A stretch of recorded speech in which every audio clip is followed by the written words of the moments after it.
ರಾಜ್ಯಾದ್ಯಂತ ಪಿಎಸ್ಐ ಪರೀಕ್ಷೆ ನಡೆಯಿತು.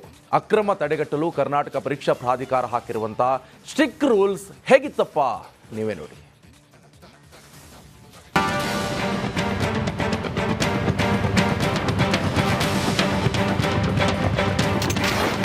ಪಿಎಸ್ಐ ನೇಮಕಾತಿ ಪರೀಕ್ಷೆಯಲ್ಲಿ ಸ್ಟ್ರಿಕ್ಟ್ ರೂಲ್ಸ್. ಜೀನ್ಸ್ ಪ್ಯಾಂಟ್ ಹಾಕಂಗಿಲ್ಲ, ಚಡ್ಡಿ ಧರಿಸಿ ಪರೀಕ್ಷೆ ಬರೆದ್ರು. ಪಿಎಸ್ಐ ಎಕ್ಸಾಮ್ಗಾಗಿ ಬರುತ್ತಿರುವ ಅಭ್ಯರ್ಥಿಗಳು, ಪರಿಶೀಲನೆ ನಡೆಸುತ್ತಿರುವ ಪೊಲೀಸರು, ಇನ್ನೊಂದೆಡೆ ಪ್ರತಿ ಕೊಠಡಿ ಸಿಸಿಟಿವಿ ಪರಿಶೀಲನೆ. ಇದು ಇವತ್ತು ಪೊಲೀಸ್ ಇಲಾಖೆಯ 402 ಪೊಲೀಸ್ ಸಬ್ ಇನ್ಸ್ಪೆಕ್ಟರ್ ಹುದ್ದೆಗಳ ಪರೀಕ್ಷೆಗೆ ಭದ್ರತೆಯ ದೃಶ್ಯಗಳು. ಪಿಎಸ್ಐ ಪರೀಕ್ಷೆ ಅಂದ್ರೆ ಅಕ್ರಮ ಎಂಬ ಹೆಗ್ಗಳಿಕೆ ಇದೆ. ಇದನ್ನ ತಡೆಗಟ್ಟಲು ಪರೀಕ್ಷಾ ಪ್ರಾಧಿಕಾರ ಹಾಗೂ ಪೊಲೀಸ್ ಇಲಾಖೆ ಪಣ ತೊಟ್ಟಿತ್ತು. ಅದಕ್ಕೆ ಪರೀಕ್ಷೆ ಬರೆಯಲು ಬರುವ ಅಭ್ಯರ್ಥಿಗಳನ್ನ 3 ಹಂತದಲ್ಲಿ ತಪಾಸಣೆ ಮಾಡಿ ಪ್ರವೇಶ ನೀಡಿದ್ರು. ಇತ್ತ ಪರೀಕ್ಷಾ ಕೇಂದ್ರದೊಳಗೆ ಹೋಗುವ ಚಪ್ಪಲಿನೂ ಬಿಡದೆ ತಪಾಸಣೆ ಮಾಡಿದ್ದ ಪೊಲೀಸರು ಪರೀಕ್ಷಾ ಕೇಂದ್ರದ ಒಳಗೆ ಹೋಗುವ ಮುನ್ನ ಬಯೋಮೆಟ್ರಿಕ್ ತಂತ್ರದ ಒಳಗೆ ಬೆರಳಚ್ಚು ಬಿಡಬೇಕಿತ್ತು. ನಂತರ ಭಾವಚಿತ್ರ ಪರಿಶೀಲನೆ ನಡೆಸಿ ಅರ್ಜಿ ಸಲ್ಲಿಸುವ ಸಂದರ್ಭದಲ್ಲಿ ಲಗತ್ತಿಸಿರುವ ಫೋಟೋ ಹಾಗೂ ಪ್ರಸ್ತುತ ಫೋಟೋ ತಾಳೆ ನೋಡಿ ಒಳಗೆ ಬಿಡಲಾಗಿತ್ತು. ಕೆಇಎ ಕಚೇರಿಯಲ್ಲಿನ ಕಮಾಂಡ್ ಸೆಂಟರ್ನಲ್ಲಿ ಕುಳಿತು ಅಧಿಕಾರಿಗಳು ಪರಿಶೀಲನೆ ನಡೆಸಿದ್ದಾರೆ. ಇಷ್ಟೇ ಅಲ್ಲ, ಪುರುಷರು ಧರಿಸಿದ ಉಡುದಾರವನ್ನ ಕಟ್ ಮಾಡಿ ಒಳಗೆ ಬಿಡಲಾಗಿದೆ. ಕೈಯಲ್ಲಿ ದಾರ, ಕಿವಿಯೋಲೆ, ಬಂಗಾರದ ಆಭರಣಗಳನ್ನ ನಿಷೇಧ ಮಾಡಿ ಪರೀಕ್ಷೆಯನ್ನ ಯಶಸ್ವಿಗೊಳಿಸಿದ್ದಾರೆ. ಸವಿತಾ ರಾಮಚಂದ್ರ, ರಿಪಬ್ಲಿಕ್ ಕನ್ನಡ, ಬೆಂಗಳೂರು. ಇನ್ನು ಇಸ್ರೇಲ್ ಮತ್ತು ಇರಾನ್ ಮಧ್ಯೆ ನಡೀತಾ ಇರುವಂತಹ ಭೀಕರ ಯುದ್ಧ ಕ್ಷಣ ಕ್ಷಣಕ್ಕೂ ಕೂಡ ಉಗ್ರ ಸ್ವರೂಪವನ್ನ ಪಡೆದುಕೊಳ್ತಾ ಇದೆ. ಇದರಿಂದಾಗಿ 3ನೇ ಮಹಾಯುದ್ಧದ ಕಾರ್ಮೋಡ ಆವರಿಸಿದೆ.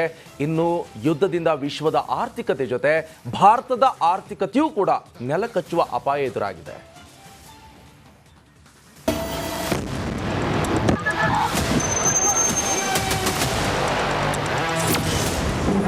ಯಹೂದಿಗಳ ವಿರುದ್ಧ ಇರಾನ್ ಆರ್ಭಟ, ಭಾರತದಲ್ಲಿ ಸ್ಫೋಟವಾಗುತ್ತಾ ಹಣದುಬ್ಬರ. ಹಿಜ್ಬುಲ್ಲಾ ಕಮಾಂಡರ್ ಹಸನ್ ನಸ್ರುಲ್ಲಾ ಹತ್ಯೆ ಇರಾನ್ನನ್ನ ಕೆರಳಿಸಿದೆ. ಹೀಗಾಗಿ ಇಸ್ರೇಲ್ ಮೇಲೆ ಪ್ರತೀಕಾರದ ದಾಳಿ ಮಾಡಿ 200ಕ್ಕೂ ಹೆಚ್ಚು ಮಿಸೈಲ್ಗಳಿಂದ ಅಟ್ಯಾಕ್ ಮಾಡಿದೆ. 2 ದೇಶಗಳ ಸಮರ 3ನೇ ಮಹಾಯುದ್ಧವಾಗಿ ಪರಿವರ್ತನೆ ಆದರೆ ವಿಶ್ವದ ಆರ್ಥಿಕತೆ ಜೊತೆ ಭಾರತದ ಆರ್ಥಿಕತೆಯು ನೆಲಕಚ್ಚುವ ಆತಂಕ ಎದುರಾಗಿದೆ. ಭಾರತದಲ್ಲಿ ತೈಲ ದರ ಏರಿಕೆ ಫಿಕ್ಸ್. ಇರಾನ್ ಇಸ್ರೇಲ್ ಯುದ್ಧ ದೀರ್ಘಕಾಲ ನಡೆದರೆ ತೈಲ ದರ ಗಗನಕ್ಕೇರುವುದು ಪಕ್ಕ ಅಂತ ತಜ್ಞರು ಹೇಳುತ್ತಿದ್ದಾರೆ. ತೈಲ ದರ 5% ಏರಿಕೆ ಆಗುವ ಸಾಧ್ಯತೆಗಳಿವೆ ಅಂತ ರಕ್ಷಣಾ ತಜ್ಞ ಗಿರೀಶ್ ಲಿಂಗಣ್ಣ ಹೇಳಿದ್ರು. ವಾರ ಮುಂದುವರೆದ್ರಂತೂ ಪೆಟ್ರೋಲ್ ಬೆಲೆ 100% ಇರ್ಬೋದು, 200% ಇರ್ಬೋದು. ನಮ್ಮ ಇನ್ಫ್ಲೇಷನ್ನು ಕಂಟ್ರೋಲ್ ಇಲ್ದಂಗೆ ಹೊಟ್ಟೋಗ್ಬಿಡುತ್ತೆ ಈ ವಾರ ಏನಾರು ಕಂಟಿನ್ಯೂ ಆದರೆ. ಭಾರತದ ಷೇರುಪೇಟೆಗೆ ರಜೆ ರಿಲೀಫ್. ಇರಾನ್ ದಾಳಿ ಬೆನ್ನಲ್ಲೇ ಷೇರು ಮಾರುಕಟ್ಟೆಯಲ್ಲಿ ತಲ್ಲಣ ಸೃಷ್ಟಿಸಿದೆ. ಏಷ್ಯಾದ ಹಲವು ಮಾರುಕಟ್ಟೆಗಳಿಗೆ ಹೊಡೆತ ಬಿದ್ದಿದೆ. ಜಪಾನ್ನ ನಿಕ್ಕಿ ಸೂಚ್ಯಾಂಕ 1.5% ಕುಸಿದಿದೆ.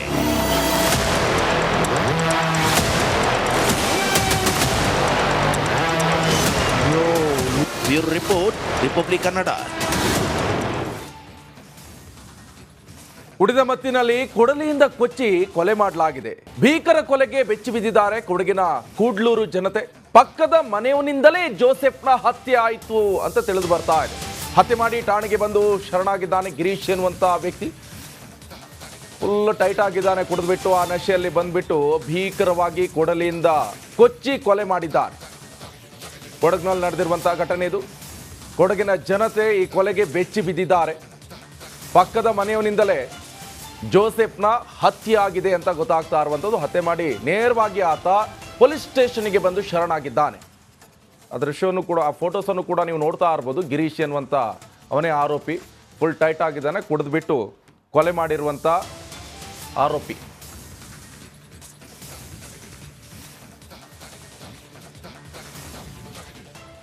ವಿಶ್ವವಿಖ್ಯಾತ ನಾಡಹಬ್ಬ ಸಂಭ್ರಮ ಮನೆ ಮಾಡಿದೆ. ಕ್ರೀಡೆ, ಸಾಹಿತ್ಯ ಅಷ್ಟೇ ಅಲ್ಲದೆ ಕಲೆನೂ ಕೂಡ ಜನಮನ ಸೆಳಿತಾ ಇದೆ. ಹೀಗಾಗಿ ದಸರಾ ಚಲನಚಿತ್ರೋತ್ಸವದಲ್ಲಿ ಅದ್ದೂರಿ ಚಾಲನೆ ಕೂಡ ಸಿಕ್ಕಿದೆ.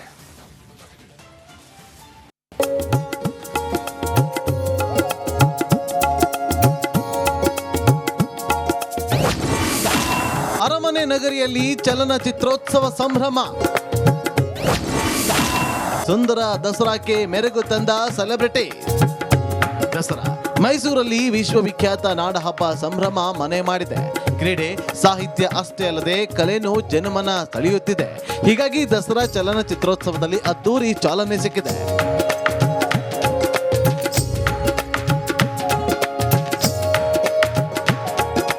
ಕರ್ನಾಟಕ ರಾಜ್ಯ ಮುಕ್ತ ವಿಶ್ವವಿದ್ಯಾಲಯದ ಘಟಿಕೋತ್ಸವ ಭವನದಲ್ಲಿ ಕಾರ್ಯಕ್ರಮಕ್ಕೆ ಚಾಲನೆ ಸಿಕ್ಕಿದೆ. ಕಾರ್ಯಕ್ರಮದಲ್ಲಿ ನಟರಾದ ರಮೇಶ್ ಅರವಿಂದ್, ಸಾಧು ಕೋಕಿಲ, ನಟಿ ಅಕ್ಷಿತಾ ಭೂಪಯ್ಯ, ಸಪ್ತಮಿ ಗೌಡ, ಶರಣ್ಯ ಶೆಟ್ಟಿ ಸೇರಿದಂತೆ ಹಲವರು ಭಾಗಿಯಾಗಿದ್ದರು.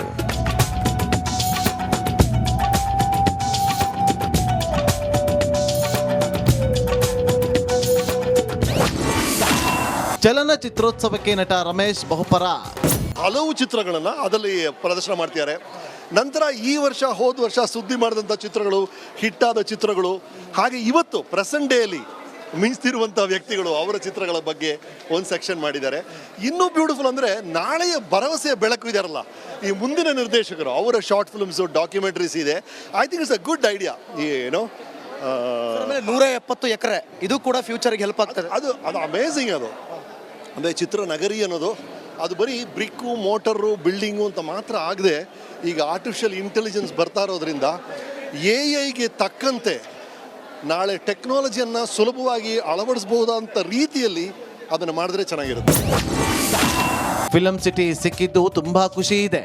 ಚಲನಚಿತ್ರೋತ್ಸವದ್ದು ಇವತ್ತು ಉದ್ಘಾಟನೆ ನಡೀತು. ತುಂಬ ಖುಷಿ ಆಗ್ತಾ ಇದೆ. ಅದಕ್ಕೆ CM ಅವ್ರು ಬಂದರು, ರಮೇಶ್ ಅರವಿಂದ್ ಸರ್ ಬಂದರು. ಸೊ ತುಂಬ ಖುಷಿ ಆಗ್ತಾ ಇದೆ. ಒಂದು ಸಿನಿಮಾ ವಾಲ್ ಕ್ರಿಯೇಟ್ ಮಾಡಿದ್ದಾರೆ. ಸೊ ಎಲ್ಲರೂ ಬನ್ನಿ ಅಂತ. ಮೇಡಮ್ ಈಗ ನೋಡಿ ಫ್ಯೂಚರ್ ಬಗ್ಗೆ ಮಾತಾಡ್ತಾ ಇದ್ರು, 170 ಎಕರೆ ಕೊಟ್ಟಿದ್ದಾರೆ, ಅದ್ರ ಬಗ್ಗೆ ನಿಮ್ಗೆ ಏನು ಹೇಳಿದ್ರು? ತುಂಬ ಖುಷಿ ಇದೆ. ತುಂಬ ವರ್ಷದಿಂದ ಫಿಲಮ್ ಸಿಟಿ ಬೇಕು ಅಂತ ನಾವು ಕೇಳ್ತಾ ಇದ್ವಿ. ಸೊ ಇವತ್ತು 160 ಎಕರೆ ಸಿಕ್ಕಿರೋದು ತುಂಬ ಖುಷಿಯಾದಂಥ ವಿಚಾರ. ಮೈಸೂರೇ ಒಂದು ರೋಮಾಂಚನಕಾರಿ. ಮೇಡಮ್ ಅಂತಾನೆ ಕರೀಲ, ಯಾಕಂದ್ರೆ ನೀವು ಹಂಗೆ ಜನಜನಿತ ಅಷ್ಟೇ. ಸೂಪರ್, ಹಂಗೆ ಕರೆಯೋದೆ. ಓಕೆ, ಏನಂತೀರಾ ದಸರಾ ಅಂದ್ರೆ ಹೆಂಗೈತೆ ದಸರಾ? ಇಲ್ಲ, ದಸರಾ ಬಗ್ಗೆ ಹೇಳಕ್ಕೆ 2 ಪದದಲ್ಲಿ ಸಾಲದೇ ಇಲ್ಲ. ಯಾಕಂತ ಹೇಳಿದ್ರೆ ನಾವು ಮೈಸೂರಿಗೆ ಎಂಟ್ರಿ ಆಗ್ಬೇಕಾದ್ರೇನೆ ಅದೊಂಥರ ಏನು ಹಬ್ಬದ ಕಳೆ ಇದೆ ಗೊತ್ತಾ, ಜಗಮಗ ಜಗಮಗ ಜಗಮಗ ಅನ್ನಿಸ್ತಾ ಇದೆ. ಈ ಮೈಸೂರು ದಸರಾದ ಫಸ್ಟ್ ಕಾರ್ಯಕ್ರಮ ನಾವು ಇವತ್ತು ಮಾಡ್ತಾ ಇರೋದು ತುಂಬಾನೇ ರೋಮಾಂಚನವಾಗಿದೆ. ಯಾಕಂತ ಹೇಳಿದ್ರೆ ಒಂಥರ ಹಿಸ್ಟೋರಿಕಲ್ ಪ್ಲೇಸ್ ಇದು. ಇಲ್ಲಿ ಬಂದು ಕಾರ್ಯಕ್ರಮ ಮಾಡೋದು, ಇಲ್ಲಿನ ಜನ ಜೊತೆ ಮಾತಾಡೋದು, ಸಾಂಸ್ಕೃತಿಕ ನಗರಿ, ಅದ್ಭುತವಾದಂಥ ಒಂದು ನಗರ.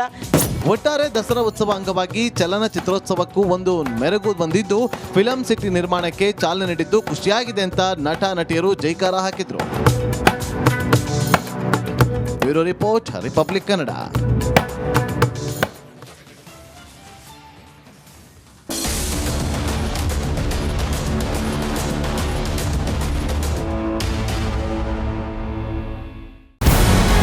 ನಮಸ್ಕಾರ, ಕರ್ನಾಟಕ ಪ್ರೈಮ್ ಟೈಮ್ಗೆ ಸ್ವಾಗತ.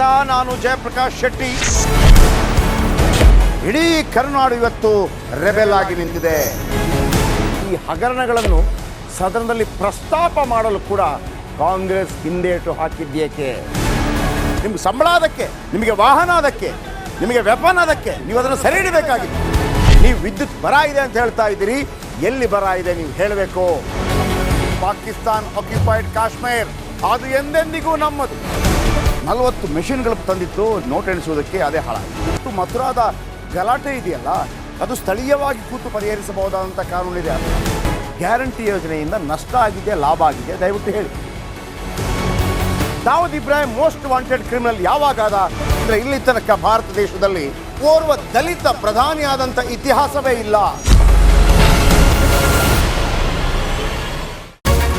ರಿಪಬ್ಲಿಕ್ ವರ್ಲ್ಡ್ ಆಪ್ ಇದು ಕೇವಲ ಅಪ್ಲಿಕೇಶನ್ ಅಲ್ಲ, ಸಮಗ್ರ ಸುದ್ದಿಗಳ ಸಂಪರ್ಕ ಮಾರ್ಗಕ್ಕೆ ಕ್ರಾಂತಿಕಾರಿ ಬದಲಾವಣೆ. ರಿಪಬ್ಲಿಕ್ ವರ್ಲ್ಡ್ ಆಪ್ ಕೇವಲ ಸುದ್ದಿ ಅಪ್ಲಿಕೇಶನ್ ಅನ್ನ ಪರಿಚಯ ಮಾಡ್ತಾ ಇಲ್ಲ, ಬದಲಾಗಿ ಡಿಜಿಟಲ್ ಸುದ್ದಿ ಬಳಕೆಯ ಹೊಸ ಯುಗಕ್ಕೆ ನಾಂದಿ ಹಾಡ್ತಾ ಇದೆ. ಇದೊಂದು ಬ್ರೇಕಿಂಗ್ ನ್ಯೂಸ್, ಪ್ರಭಾವಶಾಲಿ ಕಾರ್ಯಕ್ರಮಗಳಿಗೆ ಗಟ್ಟಿಯಾದ ವೇದಿಕೆ. ರಿಪಬ್ಲಿಕ್ ವರ್ಲ್ಡ್ ಅಪ್ಲಿಕೇಶನ್ ಈಗ ಲೈವ್ ಆಗಿದೆ.